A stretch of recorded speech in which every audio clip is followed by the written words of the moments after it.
Fila, buen día, buenos días. Buenos días, Maite. Y gracias por la espera. Una primera valoración genérica de las medidas anunciadas por el Govern, señor Orfila.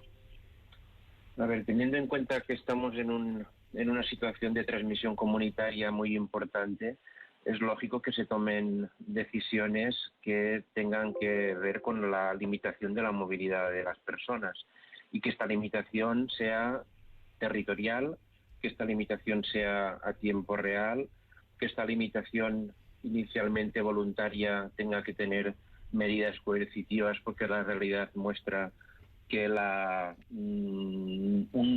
excepciones en el cumplimiento pueden favorecer la transmisibilidad, aunque la práctica mayoría de la gente las cumpla. En este sentido, la música suena bien, ¿no? Que el gobierno haya tomado decisiones en este sentido, pues es lo correcto. Otra cosa es que son decisiones complejas, como acabáis de decir, y profundizar en ello, y tiene que ponerse de acuerdo el Ejecutivo, el Poder Judicial, y las decisiones no son inmediatas. Esto puede generar reacciones en los entornos que prevén las dificultades en la movilidad, y a lo mejor dificulta también los resultados. Es cierto que el hecho de que se anunciaran ya estas medidas, no dónde, pero sí las medidas que se anunciaron la semana pasada, había generado algo de confusión, de incerteza y de preocupación en algunas de las barriadas y en algunos de los municipios señalados. Lógico. El que nos estamos jugando con decisiones que tienen plazos de cumplimiento de 15 días, día más, día menos, ¿no? Porque los entornos donde se produce una transmisibilidad, cuando nos damos cuenta, y necesitamos como mínimo 2 semanas para frenar el contagio. Por tanto, las personas que pueden estar afectadas es lógico que reaccionen. La comunicación es trascendente, ¿no? No es solo tomar medidas, sino cómo se comunican, quién las comunica y cómo llegan a la gente. Y esto se tiene que cuidar un poco más, porque la confusión que reina en la ciudadanía es alta. Ahora que Salud ya tiene la potestad para poder confinar por zonas, por barriadas, ¿cree que vamos a tardar horas en conocer qué lugares van a ser confinados? Yo sí le digo la verdad. Por encima del tiempo que tardemos en saberlo, me gustaría que la información llegara precisa, rigurosa, concreta, a tiempo real, que no mereciera interpretaciones distintas, que hubiera coordinación en la toma de decisiones. Aquello del vísteme despacio que tengo prisa, ¿no? Lo que debe llegar de una forma, tiene que llegar a la gente, que se entienda, que lo entiendan todo el mundo igual. Estamos llegando a personas, a barrios, a colectivos que reciben la información con distintas velocidades y además con registros distintos. El esfuerzo de comunicación es muy, muy, muy importante. Claro, quizá hay mucha gente que se informa por las redes sociales donde circulan muchísimos bulos y eso no beneficia para nada a la hora de que tengan información veraz. Así que usted no habría anunciado tanto y habría hecho más o más rápido. Sí, bueno, tendrían, en el momento de la toma de decisiones, concretaría la forma de comunicarlo antes de informar las decisiones que se van a tomar, porque la sensación de desorden en la ciudadanía es demasiado elevado para que se puedan cumplir. Tenemos un objetivo claro, es interrumpir la transmisibilidad. Si ponemos recursos, si tomamos decisiones organizativas, pero no llegan a quien tienen que llegar, tenemos, al tener uno de las patas en las cuales tiene que apoyarse el cumplimiento, pues falla. ¿Cómo hemos llegado hasta estos niveles de contagio? A ver, siempre es muy bueno tener perspectiva. Estábamos a final de julio y la transmisibilidad era casi nula.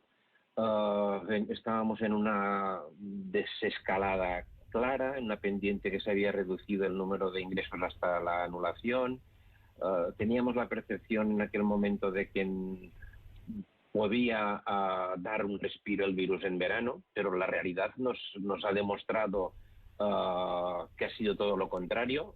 30 días más tarde hemos visto cómo desde la primera semana de agosto se han producido un contagio comunitario importante, donde el efecto beneficioso que podía dar el verano en cuanto a las temperaturas y a la humedad, que ha sido más que discutible, por no decir nulo, ha sido totalmente contrarrestado por la forma en la cual han afrontado el ocio en nuestro entorno, especialmente determinados colectivos y edades, y en el cual hemos podido ver con precisión cómo estos contagios se han disparado de una forma geométrica.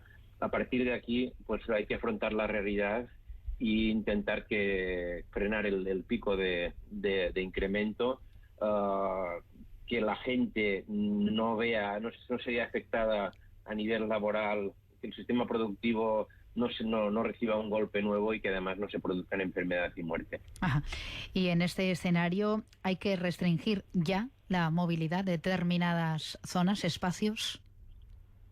Será muy dificultoso, pero yo creo que es inevitable, por dos razones. Una, porque la transmisibilidad se da en determinados territorios de una forma muy concreta. Si intervenimos podemos reducirla específicamente. El resto de comunidad queda de alguna manera liberado de estas restricciones, porque además tienen un efecto pedagógico y porque la realidad hace que de tomar una decisión a tomar otra nos estamos jugando enfermedad y muerte. ¿Hoy mejor que mañana? Ya le digo que la urgencia no la valoraría en términos de horas, aunque sí, sino que cuando llegue de una forma precisa y concreta e intentamos todos lo mismo. ¿Cuanto más tarde peor? Preguntado de otro modo. En términos temporales, cuanto más tarde peor. Pero creo que prima por encima de las horas la precisión, la concreción y la claridad en las normas que se tomen. ¿Cómo va a ser el regreso a las aulas?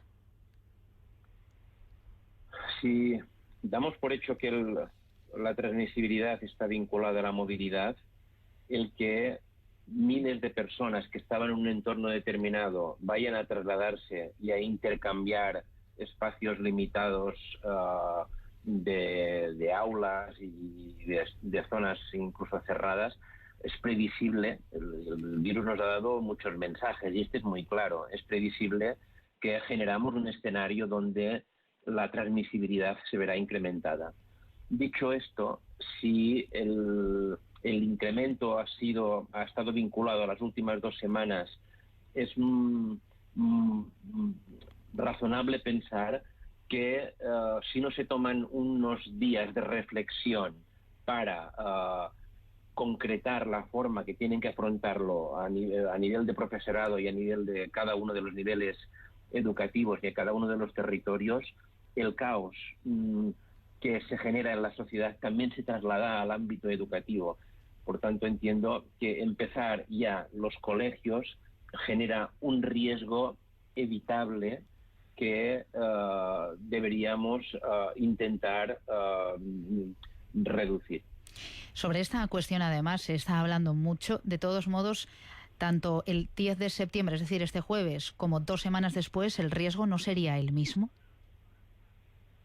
En 2 semanas el virus es capaz de crearnos un brote. En 2 semanas somos capaces de reducir la tendencia de crecimiento o invertirla.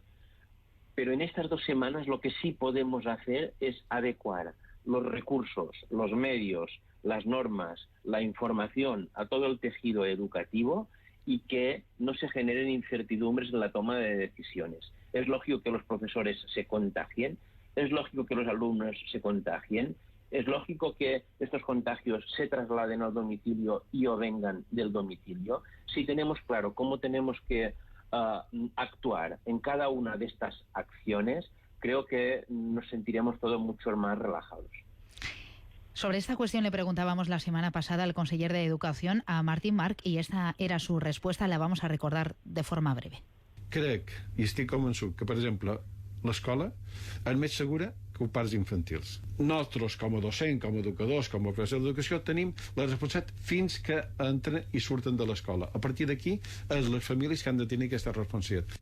La escuela es más segura que el parque, doctor Orfila? Si yo fuera el consejero de Educación, probablemente haría la misma afirmación. El colegio está controlado, son un número, una N de alumnos determinado, los contactos se identifican, pero hay que entender el contagio como algo transversal que afecta a toda la sociedad.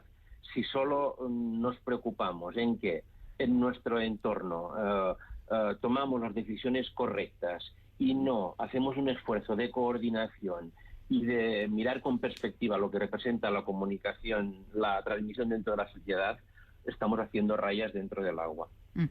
Para finalizar, le voy a pedir un minuto más. El jefe de virología de Son Espases, Jordi Reina, reconocía hace unos días en una entrevista en este programa su sorpresa por el avance del virus en verano. ¿Usted también? La verdad es que los que hemos estado trabajando en el día a día durante estos últimos meses ante la epidemia, vivíamos el final de julio como una época de relajo, de control, de que las circunstancias objetivas que se nos avecinaban tenían que ser favorables a que se mantuviera esta situación de contagio bajo y controlado. Creo que no valoramos suficientemente la rapidez de la contagiosidad del virus una vez más, ni mucho menos las actitudes de determinados colectivos a la hora de contribuir a que esta diseminación comunitaria se mantuviera en unos mínimos aceptables. Para finalizar, como hemos comenzado esta entrevista, usted lo que pide al Gobierno es que haya una comunicación más clara, una comunicación que no acabe generando ruido, es decir, desconcierto. Efectivamente, si trasladamos una información para adelantarnos a los demás a través de las redes sociales y luego lo hacemos con una rueda de prensa oficial y luego lo trasladamos a los medios en forma de una nota de prensa y luego lo comunicamos a través de los medios de comunicación audiovisuales, radio y televisión. Y estas informaciones son imprecisas, inconcretas, no son idénticas. Los mensajes que tienen que llegar a 1 millón de personas en nuestra comunidad es imposible que lleguen de forma clara, entendible y se empiecen a aplicar a partir del momento cero. Es decir, usted habría hecho un único anuncio. Casi de alguna manera sí. Cuando se pusiera en marcha el confinamiento. Efectivamente, cuando se hubiera concretado y donde redujéramos el ruido a lo mínimo posible.